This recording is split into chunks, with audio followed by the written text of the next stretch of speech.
Brother Ashley for coming all the way, all the way from Florida to bless us. Amen. Paul, can you get a tape or something to get the cable on the board? Shall we do the tape? Okay, good. Thank you. That's the initiative.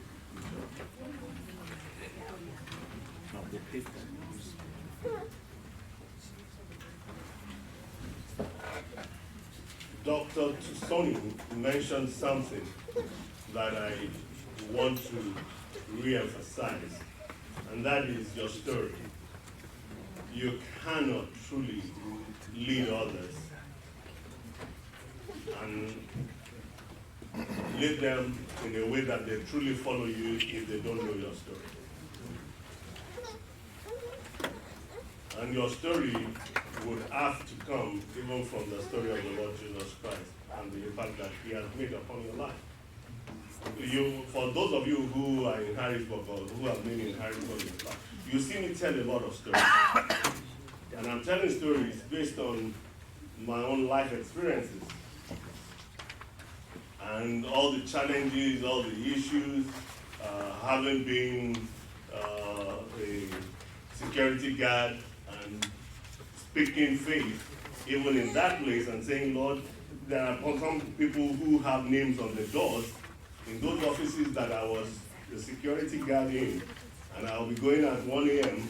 and declaring that, God, if you could put somebody in an office in America, yes, I've been in an office before, but in this America, I want my own situation so that my name will be on the door one day. And God brings it to pass. There is no, that story, I know it's not because of my own power, but because I could hinge by faith on what God can do, and God could do it in my own life, that means He can do it in the life of everyone. So when you are a leader, if you cannot tell your story, if you cannot tell people, this is what God has done in my life, you have little to really move them in the direction that you want them to go. But I pray that even as you go through life, every challenge, every problem or trial that you go through, be aware what God is doing so you can be able to use them to tell your story. But the biggest story of all is what your life was like. I don't hide it from you that there was a time in my life before I knew the Lord, I would drink, I was a party person. I was just who I was. But when I came to the Lord Jesus Christ, in the storm of life, in my life, in circumstances going on in my family, the Lord caught my attention. Even though I had been a child raised in a Baptist home, but I really didn't truly come to know the Lord the way I should until that time in my life. I was already married. And from that time, my life took a different course. And not that I didn't go through, we didn't have challenges or whatever, but I now had an anchor. Amen. I had someone I could call on. I had someone I could depend on. And I had someone who will always take me through. That is why when I'm in America and I am going through the challenges that I faced as a new immigrant in America, I could be confident that my God will pull me through. Amen. That I am not in this country by accident. God brought me here. You have to have certain things in your life that truly you know this is how your life has been and this is who has been at the center of it all.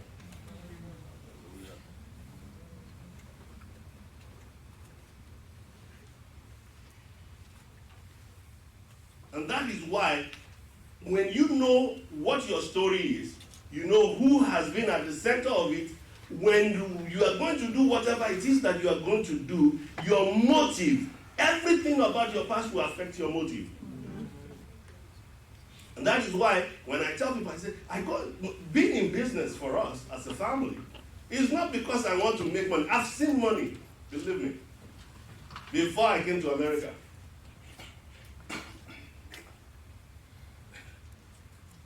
But coming in here and being given an assignment to do, I'm saying, God, I see the lives of so many people. And I see where they are, and I see what can I do to change their perspective, to change the way they're going, so they will know that there is a God who can bring them out of those situations and truly set them on a course for life. Amen. And so, when we are in business, my goal is not to be in business to me today. It is not, we have made $1 million. And when I was in my early 30s, and I was like, hey, yeah, man. No, I got all that. It's God using every resource that He brings into our life on ministry.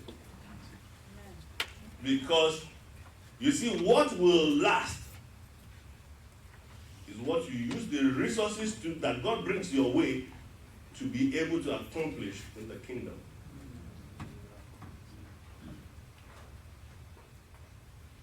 People say, oh, yeah, okay. The other part of it is example. For many years when the ministry was going on and people started doing business and I started coaching them, okay, do this. And they were going, and for a long time I asked the Lord, I said, Lord, I need to be able to do this so I can show them by example. Because leadership requires also example. And I said, Lord, can you let me do business? I mean, truthfully, business is like passion in my life. It's how you can put this and this together and it turns to money. With the motive now to bless the ministry. But example is also very powerful. Because if I'm teaching something, or I'm not doing it, then well, Pastor, it's so easy for you to say. But when I'm doing it, you cannot, I will tell you, this is how I've done it, and I can tell you, when we started our business, we started with nothing. In fact, we had to use some credit cards to put the resources together to do the things we did. We paid everything up. That example, that being able to tell your story is critical. And so I asked the Lord, can you let me do this? For a long time, God said, no, just focus on building them up. And in 2014, the Lord said, okay, came to the church at the beginning of the year and said, the Lord has released me to do business. And we started our business. God has been good. God will be good to you too. But I've told you, business is not for everybody. You've got to know if it's your calling. Okay? And when it's yours, it's God's perspective. You must know why you are doing it. If you are going into business just so that you can accumulate money in your pocket, you are in it for the wrong reason. Okay? But if you are going in it with the mindset that this is God's business, the business we do it as God's business. And that is why we take care of people with disabilities. For every home that we have, the business is not just a business to make money, it's a ministry. So the individuals we have in those homes, they are like family to us. Every house that we build, that we buy, every house that we renovate to house people, we do it with the mindset that if every home we have to be able to live in those homes. If it's not up to the standard that we can live in, then we cannot put anybody else. Amen.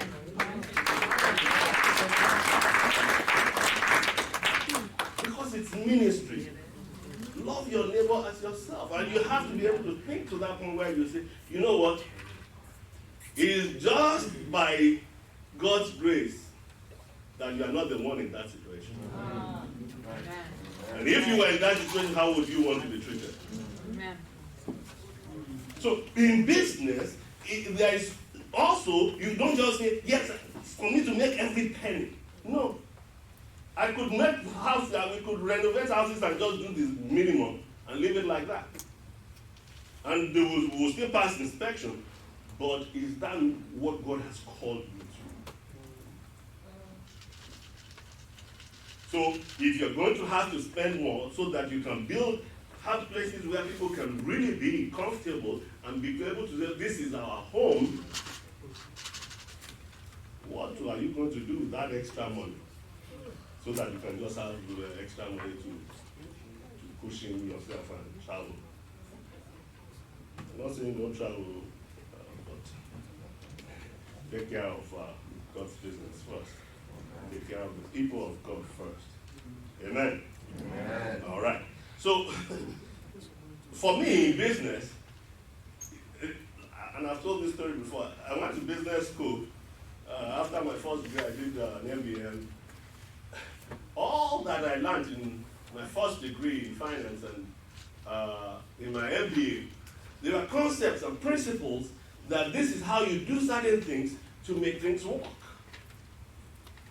It was later on in life that I realized that all these principles they were teaching us were from the Bible.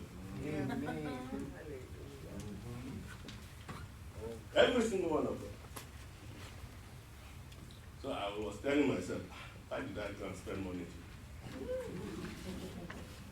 to go to business school? But if I didn't go to spend that money, I probably wouldn't know that those principles were there for me to be able to tap into them. So this afternoon, we're going to be talking about some of those principles that we were taught in business school, but are critical as you set up an organization. If you're going to achieve the goals and objectives that you set, you have to do something what they call structuring. If you don't structure your business, you don't structure your home right, you don't structure your business right, you don't structure the church right, you are not going to be effective. Or you will not achieve the highest level of your potential. Structuring is so critical in anything that you do, especially when it comes to an organization, a business, a family, whatever. Structuring is important. Let's talk about it this way.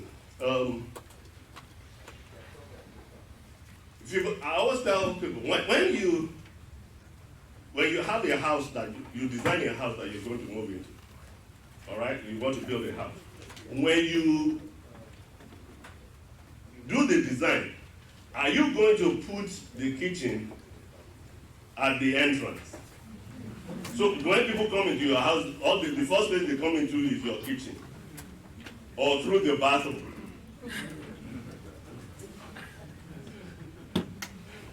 That is wrong structuring. In everything that you're doing, you are structuring things. When you talk to the way you're raising your children, there has to be structure in it. So when you have a child and you say, well, you child, you can sleep at any time. You can wake up at any time. You can sleep at 12 midnight, wake up at 10 a.m., get to school by 11. When you continue on that track, there is a structure that you are putting in place. And so, if you have an objective, if you have a goal, and you don't put in the right structure, you are not likely to achieve what you want to achieve. Many people they've started churches, but they can't see the thing really take off because they have not learned the principle of structure. And you will see that all these principles that we're going to talk about, they are really from the Word of God, and I've put scripture there to expound on those principles so that you will realize that these are principles that you need if you are going to be able to achieve your goals and your objectives. in whatever, whether it's your family. If you have a family and you want to see certain things, then you have to put in the right structure. If you have a business, you want to see it achieve certain the goals that you have, your message, everything, you have to put in the right structure. If you're going to achieve your goals as a church, you have to have the right structure. And when we are talking about structure, we are talking about division of labor. When you talk, how many of you have heard about division of labor? Okay, all right. Many of you. Division of labor in a church, we can't all be singers. If all of us are the praise team, when we all come forward to sing, then we all go back to sing. We can't all be ushers and say we will all be meeting people outside and leave the auditorium empty. That is what. So different people will have to do different things. Do you understand? So you have to have that mindset that the work has to be divided out and people have to do different things in the process. Okay? You have to set up teams and departments. Dr. Sonny was talking to us about teams. I know some of us will have questions at the end, but don't ask me, we'll go and solve those problems with what you learn. There are people you may not want in your department or in your team, all right? And there are some that you don't have a choice, really. When you get married, your wife or your husband is your team member. It is for life. You don't take that team member. You have to learn how to work with that team member. Amen. So you figure it out how to make it work. Because the truth is, with that team member, if you are not on the same path, there will be problems. You will not achieve your purpose, no matter how good you are. So you have to understand the implications of your team and structuring. How do you allocate resources? All right? You have to find, how do we allocate resources so that we can achieve our goal? Buying this building wasn't just to buy it for the sake of buying it. It was the matter of buying it so that we will allocate our resources in such a way that when we want to have a meeting like this space is there. So at the time we were buying the main building, it was already clear that we will allocate the resources. This is where the children will be. That is an allocation of the resources of the church. This is where people will come in and say, oh, you have a big lobby. What do you do with that? Is this not a waste of resources? Unless you know the purpose, you would think the resource allocation is a waste. But you have to be able to allocate resources because fellowshipping is a critical part of ministry. And if you don't provide that allocation, you don't allocate that resource there, then that aspect of the work will be undone. When it's time to go home after service, you will still see people hanging out in the lobby, and they are bonding. They are getting. But if in the old church where there was a little lobby, so when it's cold like this, nobody's there, they just rush out and everybody's going home. So you do not connect. So allocation of resources is a fundamental part of how you're going to achieve your. So if we, as a goal, we have fellowshipping as an important aspect of the work of Christ, that we will be able to connect and fellowship, then you have to allocate resources to it. Are you getting the point? So, we'll talk about resource allocation later on. Then you have to assign tasks. Who is going to do what? Who is going to do what? It's not. I am not going to be the one who is going to be leading praise and worship every day. By the time I lead praise and worship every day, with the third Sunday, maybe some people will say, when it's time for the message, we'll get to church. Because there are other people who are able to do that work effectively and do it better. So the who will do what is critical, assigned task. So when we are doing the recording and doing whatever, Shepherd is there doing his own aspect of the work.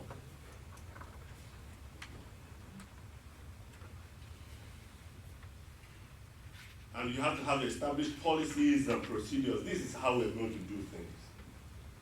If we don't have policies and procedures, then everybody will do what is right in their own eyes.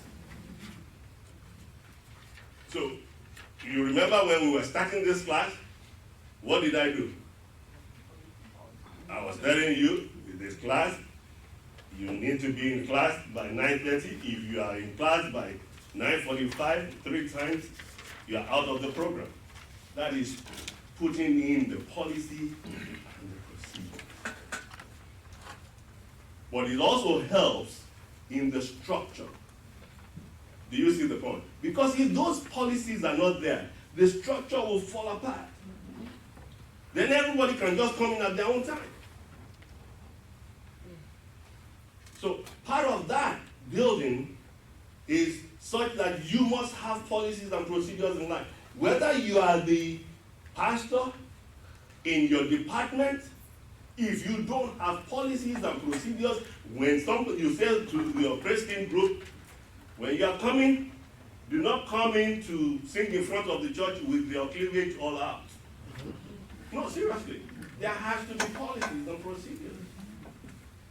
Or you come in and say, hey, if you come in, you want to join the praise team, you must have rehearsed with the praise team group for at least 1 month before you step in front of the auditorium or the church.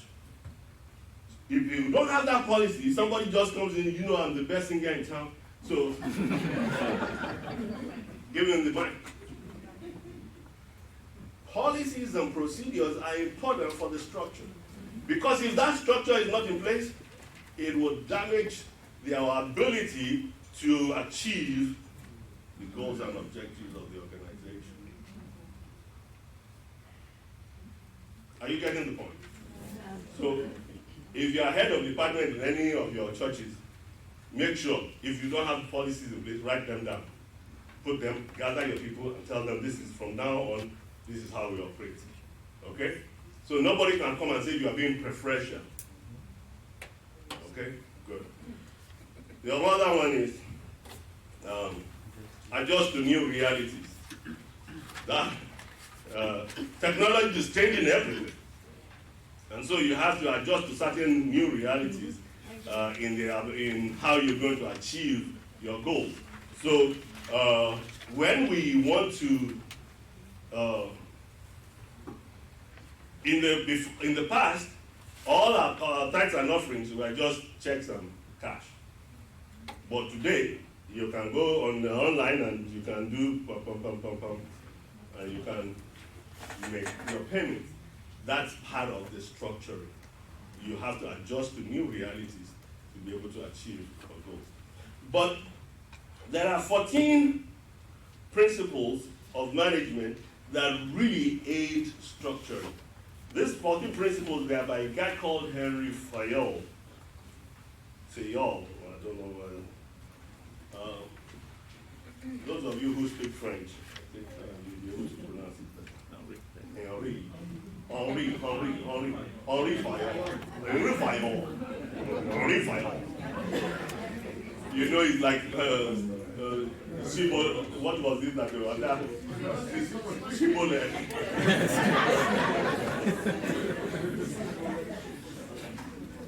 Amen. Can somebody turn to Romans chapter 12, verses 4 to 7. Romans 12, 4 to 7. Can you bring it up, please?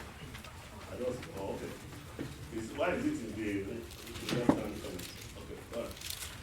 For we have many members in one body, and all members have not the same what?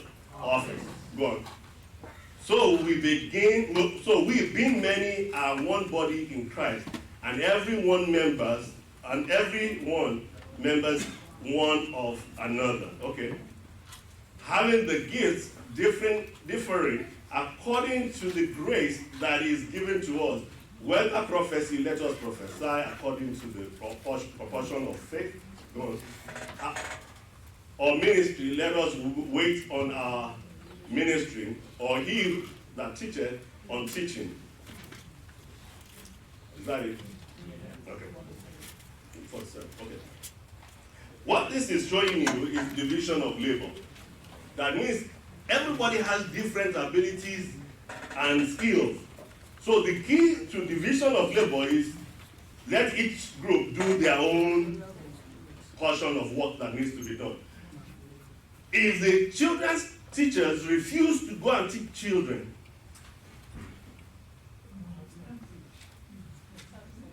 what? And you see the kids running all over the building, then you know why you need children's teachers. I am not the best children's teacher. My patience, as you might have seen, is very limited when it comes to, my wife, on the other side, she truly is a no-nonsense person, but when she gets with the kids, she has a way with them. She has a way with them. She will still structure them, but they love her. She has found a way to connect with them in such a way that in spite of me, her putting structure into their lives, they gravitate towards her. So we have different gifts. And based on those gifts, we can divide up the work so that every part can do that. If you are the pastor and you are the one who will do praise and worship, you do the offering, you do the prayer, you do the message. One, you are shortening your life because you will kill yourself in the process. But you will not recognize the gifts of others that God has brought into the group so that that work can go to the next level and achieve its purpose. Are you getting the point? Yes. Every organization has gifts, abilities that they bring to the organization. And until you divide up the work and let each group take on its own assignment, you will be shortchanging the ability of the other organization to fulfill its purpose. In your home, my wife, she's tough, she's what, but the kids kind of have figured out how, So there are ways when she wants to really talk serious stuff, she say, I need you to be there. Do you get the point? So everybody has the place where they come in to be able to make sure that the goal is achieved. But if you are the one who will be daddy, mommy, you don't let your wife do anything, you don't let your husband do it, you are shortchanging the organization. Because you are not giving that organization or that family the benefit of the gift and callings of God in the life of the other person to be able to do what they need to do in the lives of your children. That is why, as husbands and wives, you must give it another voice. In the church, you must be able to allow people to do what they need to do. So sometimes it's not because I'm tired or I can't preach. Then I just say, hey, let's hear somebody else minister.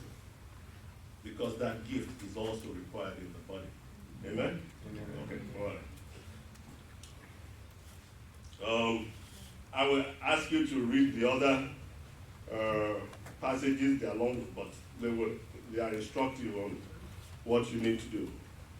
It says in practice, employees are specialized in different areas and they have different skills. So with different skills, with different abilities, you let everybody do their own portion. There's what you call authority and responsibility. Hebrews 13:7. Hebrews 13:7. 17. I'm sorry. Obey them that have rule over you, and submit yourselves, for they watch over your souls, as they that must give account, that they may do it with joy and not with grief, for that is unprofitable. For who? You. For me. Authority and responsibility. Let me read what it says. It says, in order to get things done in an organization, management has the authority to give orders to the employees. Of course, with this authority comes what? Responsibility. According to Reed, by all, the accompanying power or authority gives the management the right to give orders to the subordinates. The responsibility can be traced back from performance, and it is therefore necessary to make agreements about this. In other words, authority and responsibility go together as the same side of the coin. That means authority, when you have a department, you have a group, those that you put in authority, you give in position, you must give them authority. And that authority carries with it what? Responsibility. All right? So the way it plays out is this. If in our business, my wife is the one who manages the business primarily. She's the one who must have the authority to make decisions about different things in the day-to-day running of that business. But if, as she's managing that business, she doesn't have the authority to say, this is what we need to do, then when the decisions need to be made, she has to say, my dear, well, do we need to buy food for this house? And then she comes to me, well, should we buy food from that? She must have the responsibility of making sure that there is food in every home that we have is a function of the authority that she has to spend. But if you, I'm CEO. So there are major decisions that will come that we will need to sit down and say, what do we do? Okay, we need to buy another home. That's a major expenditure. So in that situation, we'll sit down and talk and say, this is how we go. But in the day-to-day running of that organization, she must have the authority to be able to spend, to be able to make decisions. This is how we go about it. This is what we do. There are people in your department. Let me give you an illustration. Real life.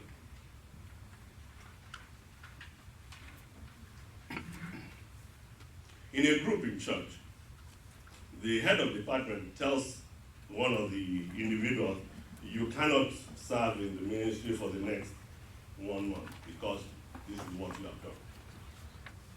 And the person now thinks, well, Shebi is Brother Nesh. Well, who is he to tell me not to serve? Do you get the point? Yes. And the person keeps coming to serve. So when I became aware, recently I called the person and said, do not let me see you going to serve until your head of department says it's okay. That is authority. He or she is the one who has the authority to allow you back. If I just say, oh, well, don't worry about him, you have just taken away the authority, the power to exercise that office. You've taken it away. And in any organization, that authority must go along with the responsibility that they have to make sure that that department works okay. So be careful, those of you who are in authority, in leadership, as pastors or whatever, that when you delegate authority to people, that you stand and back them up in that position.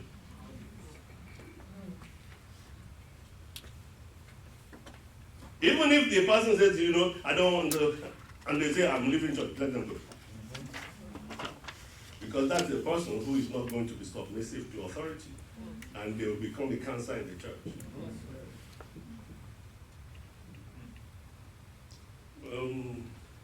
Bishop Sonny was saying, be careful. If somebody is not going to be a team player, set them aside.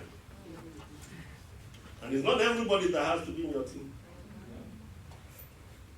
There are people who have come to church here. They come and they say, I've been pastoring for 100 years. And I say, welcome. God bless you. Please sit down.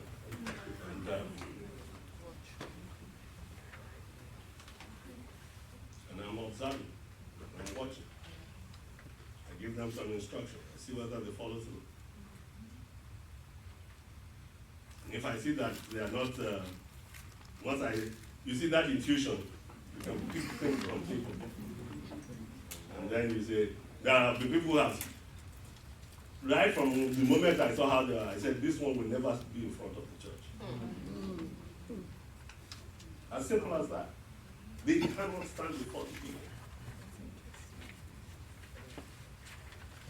So, but those that you put there, then you must back them up with authority. Okay? Why? They have responsibility. If they are going to be able to be effective, they need what? Authority. Okay, now let's go on.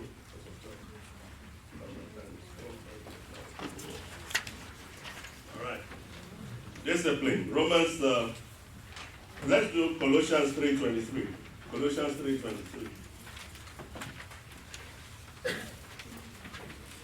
Colossians 3:23. Who is controlling that? Okay. And whatsoever ye do, do it heartily as to the Lord and not to men. Okay? Let's go to Romans 13:1-7.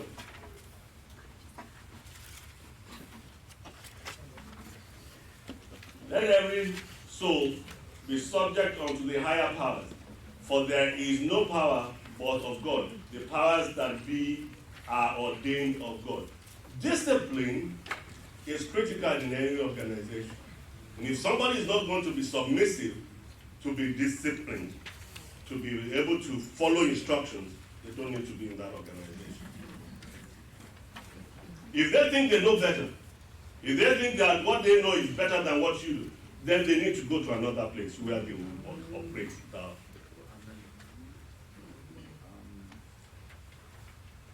This is what it says. The third principle of the 14 principles management is obedience. It is often a part of the core values of a mission and vision in the form of good conduct and respectful interaction. This management principle is essential and is seen as the oil to make the engine of an organization run smooth. If somebody is not going to walk in obedience, then they don't need to be there. That's discipline number one. If you tell somebody this is what I need you to do, and they are saying, but I don't think that is what, then let them go follow their own vision. Are you following? Amen. If the vision that God has given to you is this way is the way we go, and they are not, then let them find their own vision. Because if there is disobedience in the ranks, there is problem. Do you know why the military is the way it is? It's based on discipline. Because to achieve the stated goal, discipline must be in place. That is, when I was growing up, you say obey first and then complain. You must obey first. Because can you imagine, we are trying to take a territory in the military, and they say, all right, charge, and say, okay, you two charge.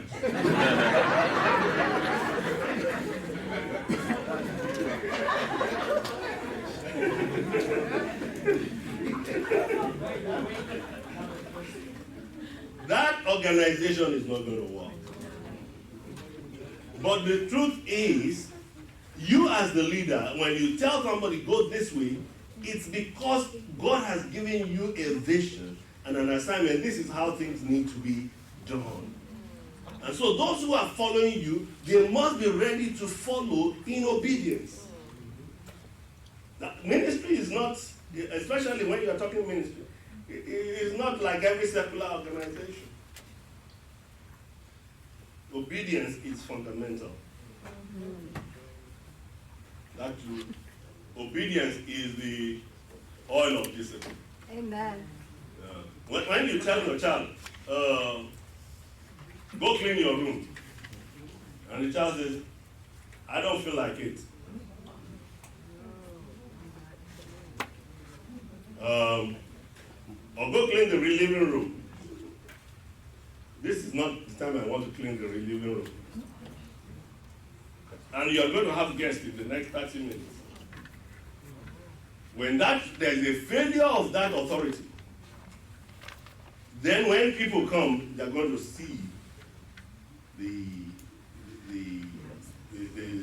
problems in that system. So, as a leader, you must be able to follow instructions from your leader. Obedience is critical. One of the things I was going to teach in the other class, when we get to it, I'll talk more about it. But as a leader, your pastor says, hey, I need you to go and lead prayer this morning. And you feel, well, the Holy Spirit has not spoken to me.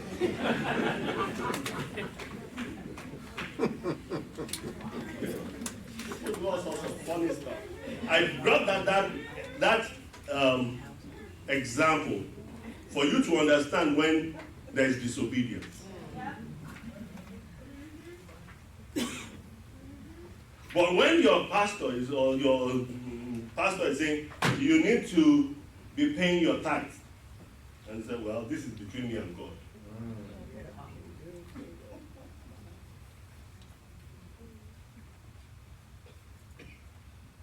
Follow instruction. Lead by example. This is what we do as a church. This is part of what we believe. You pay your tithes, do it. Period. I don't know what they are going to do with the money. That's not your problem. You're not giving to man, you're giving to God. And if you feel that they're not using your money for what you want, find another place.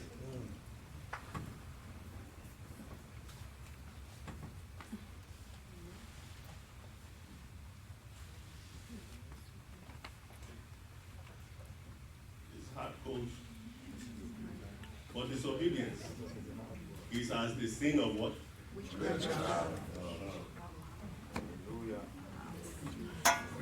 Let's go on. Unity of command. Unity of command. Judges chapter 7, verse 17. Judges 7:17. Over there. And he said unto them, look unto me, and do likewise. And behold, when I come to the outside of the camp, it shall be that as I do, so shall ye do. That means unity of command says, this is the way we're going. And everybody follows that man. That unity of command also says that we have one, everybody will receive order from one leader. So I can't say, you are in charge of the praise team. You are in charge of prayer. We all have the same objective, which is to build the kingdom, glorify God and all that. But he is working in your department as part of the praise team. And now the head of prayer now says, no, this is what I want you to do. Do you think that there will be order? No. Your departmental head, once that person has given an instruction, that's the instruction you follow. In the name of Jesus. You don't go and be thinking, well, in prayer, that is no the prayer group. There is unity of command. One person who is in charge of their department is the one you report to. So you don't go and now be coming to pastor. Pastor, well, you see, my head of department. Can you first do what the hell the head of the family has told you to do? If you have a problem, take it to that person, and if the person is now not responding, then you now talk it to the person who is at fault. Then we can now call, that chain of command, that unity of command must be clear in every organization. You see, the unity of command, this is how it plays out in your family. Your children, they know who is weak in what. So when they want something, they go to mommy. Mommy, blah, blah, blah. Then if mommy doesn't agree, then they will now go to that. Because they are trying to get their way. But if you as a couple, there is no unity of command, then daddy now says, oh, okay, go and do whatever. And mommy has said no. There's a problem. That organization, that structure that you are trying to put in place will not work. But if they come to mommy, and mommy says, no, they come to daddy and daddy says, go and talk to mommy. And they say, oh, what did mommy say? There's unity of... They can't bypass whichever. There has to be. So in your home, in your business, in the church, there has to be that word, unity of command. If you think it's not, well, no, that is always me. And that is known is always me. And you think you can sideline them, you are destroying you achieving your goal. Rather, you want to bring it, the two of you together and say, what do you think we should do about this case? All right? There has to be unity of command. All right? Unity of direction. Unity of the Amos 3:3. Can two work together except they be what? So, as a couple, you have to be agreed, this is where our family is going. You must have a vision for your family together. This is how we're going to raise our children. We go to church. These are our values. That direction must be clear to both of you and be clear to your children. This is the way we go. As a department, your goals and objectives, the way you're going, must be clear to all the people in your department. There must be unity of direction. If you are not agreed to go in one direction, then there's a problem. Are you getting the point? Amen. So it is important that you all know this is the way we are going as a body. This is the way we are going as a department. This is the way we are going as a church.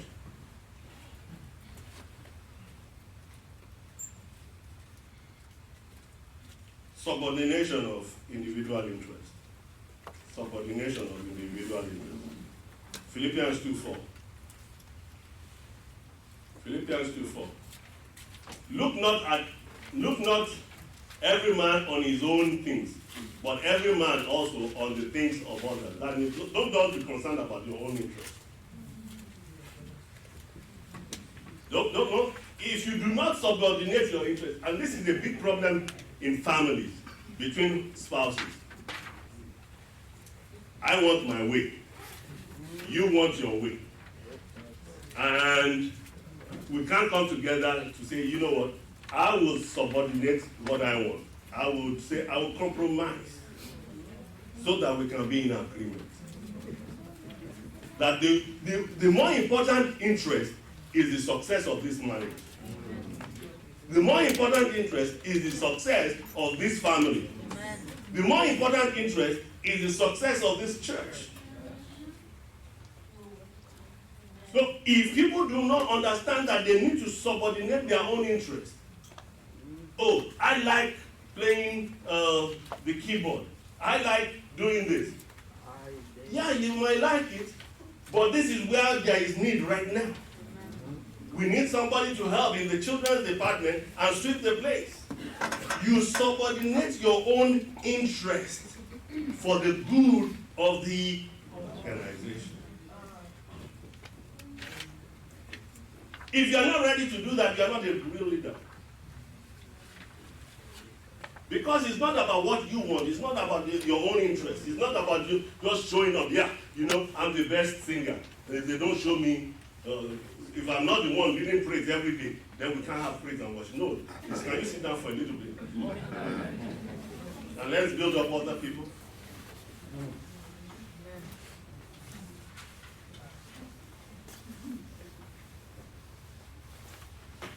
As husband and wife, can you subordinate your own interest, what you want, the way you feel, and put it down and say, you know what,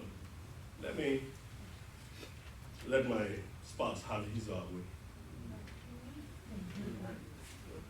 Did I say something wrong? I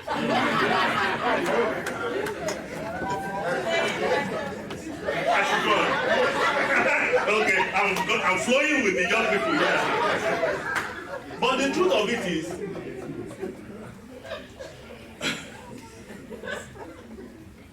until you learn as a leader, that you have to subordinate your own interest for the good of the organization, that organization is going nowhere. Because you are leading by example, So when you are leading and saying, it's my way or the highway, then nothing gets done. Because the people who are following you, who have not bought into it, then they will just be, okay, yeah, okay. And they won't do what they need to do.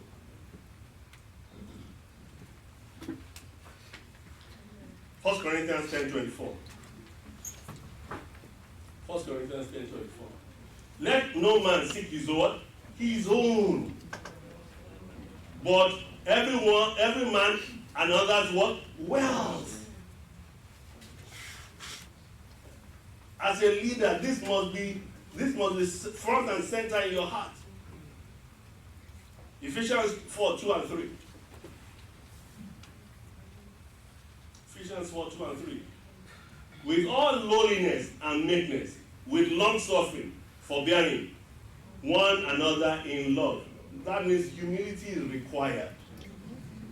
If you are going to put the interest of the organization above, I was telling you a story that for many years I wanted to go into business. And the Lord said no. That I need you to build up the people first. Build up the church. It was an interest of mine because I could do it and make money. Yeah, I'll put in ministry, but it will be well with me too. But God says no, not yet. You have to be able to subordinate your interest to the good of the organization. Amen. What? Endeavoring to keep the unity of the Spirit in the bond of what? Amen. Your goal is to achieve this.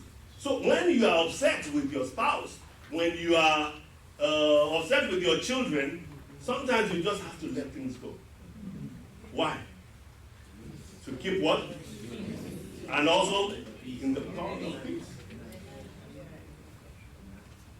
That is leadership. Oh, believe me. I always think I'm right. And my wife also thinks it's also. How many of you have experienced something like that?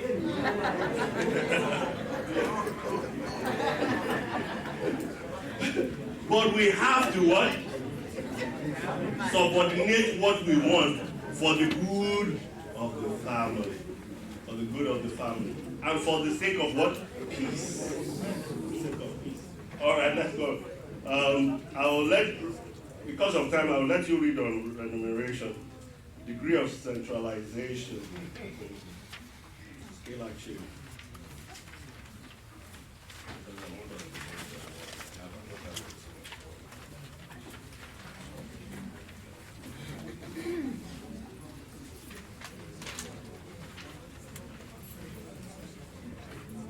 Order. Number 10.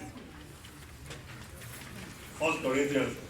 The reason why I put the scripture verses there is for you to be able to read them and link them with the principle. All right? Okay. Order. 1 Corinthians 14:10 says, 14:40 says, let all things be done decently and in order. That means when we are together as a group, everything must be done in order and decently. This is how it plays out. Let's say we have a group of the praise team group, okay? And I don't know why we are. I think the Spirit of the Lord is with us. And we are all good singers. But what it takes to have a good music is harmony. So if I feel that I am so good, so when everybody sings, hallelujah, hallelujah, hallelujah, guess what is going on? There's a disorder. And the benefit is not going to come out because now you turn everybody off.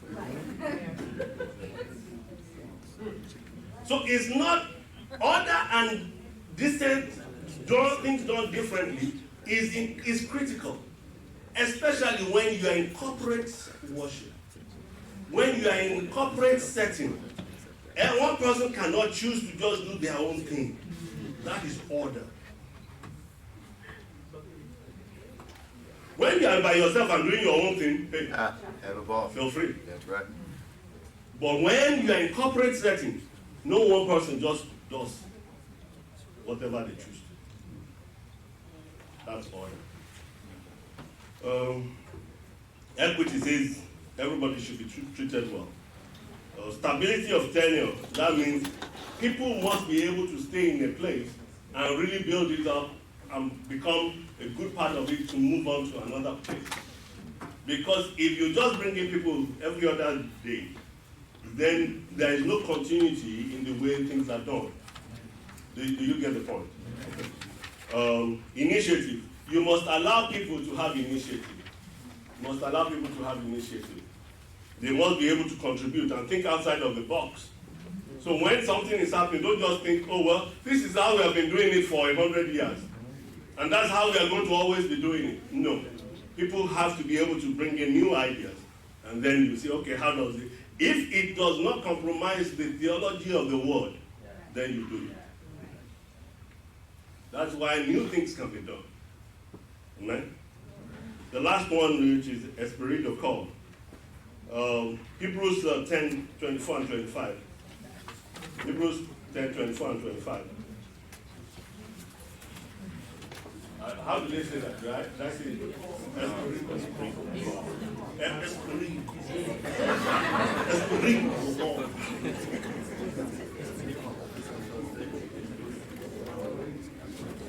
This principle is so critical for success. It's so critical for success. Hebrews 10:24 says, and let us consider one another to provoke unto love and to good works. That means, you see, when you find people working together, everything is gelling, they are in all high spirits, that's what you're talking about. When there is a mission, and people say, oh, we're going to do this, and that element is missing. Take on the next scripture. Okay. Not forsaking the assembling of ourselves together as the manner of some is, but exhorting one another, and so much the more as ye see the day approaching. I don't like this. Well, James is good, but sometimes it doesn't really bring this up. The truth is, when we are all working together as one, that is what you call the Spirit. You see, when we were planning for the dedication, church dedication here, because everybody wanted to do something. Oh yeah, I can do this. Yes, we can do this. When we should do. And on that day, you could see people in places, in different places, just everybody managing their own position. Everything working like clockwork. Everybody managing their own situation. And you will never realize that we were serving in 3 different locations, even at the time for food. Yes. The number of people that were being served, everything was just going smoothly. When the spirit is right, when people are doing things together effectively, that's when you have a spirit. Okay? Next. This is where we finish it, but I want you to see. First, Romans 1:12. Romans 1:12. That is, that I may be comforted together with you by the mutual faith, both of you and me. Go on to the next one. This one doesn't say it like that. Another version. Wherefore, comfort yourselves together and edify one another, even as also ye do. That means there is a spirit that we are working together. We come, this person is in need. Oh, let's rise up and support this person. This person needs it. That spirit is critical for success. In a marriage, if it is missing, you are in trouble. In that marriage, in that family, everybody must be running for the success of that family. And that means you put your own feelings down, you put your own ideas down. Sometimes you let other people have their way. You let each person do what they are best at doing. Division of labor. Don't try to, you are all part of the same organization, wanting the same success. And I pray that God will help you. Amen. Amen. Hallelujah.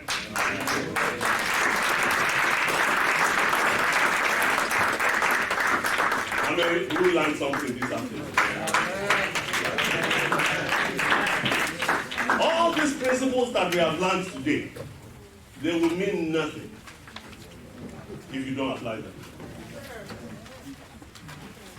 All that you have learned since morning today, these are major principles that you will need for your success as an individual, in your business, in your marriage, in your ministry.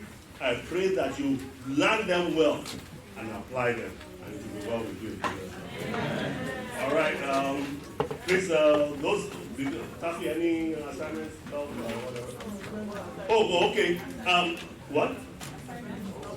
There is one assignment that I have for you. It's not for you to write, but I want you to watch them. Remy, did I send you? Did you see the email? Can you bring up the? Okay, you can't bring it up because of time. This is what. Hello, everyone. I just want you to verify if you received my email this week. Everybody did? Okay. No? See me if you have not. See me if you have not. Thank you. All right. There are 2 videos that I want you to watch. If we can't project them now, they will send those emails to you. They are videos. They are like 4 minutes. One is 4 minutes. The other one is like 5 minutes or so. But they will instruct you. It's called Grander Vision, to be able to see how people with nothing, with no ability, can truly do some extraordinary things. And as you look at your own life, you look all the email or your last assignment with me, when I said you identify a need around you, it will help you to be able to see how you can translate those needs, those problems around you, translate them into, bring solutions and translate them into ministry, into being able to touch the lives of so many other people. So I want you to watch those videos this week, and let it help you even in your project assignment to be able to come up. If you want to change your project assignment, that's fine. But for a number of you in the assignments that I gave you last week, collect your papers back this afternoon. You will see my notes there. Make sure you read my notes, because I'm requiring some of you to watch certain things. I read everything, believe me. When I give you assignments, be sure I will read everything. And I'll give you my comments. So follow the comments and it will be well with you. Let's go to the word of prayer.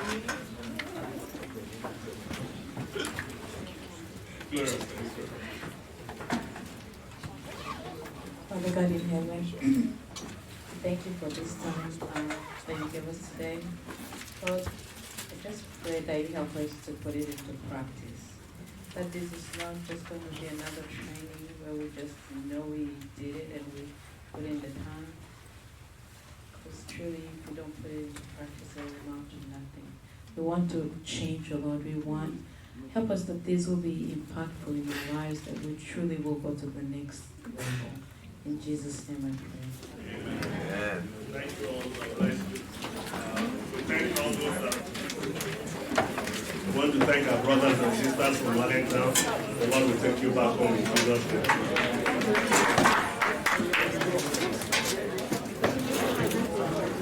Those in my group, Those in my group. You were able to get time?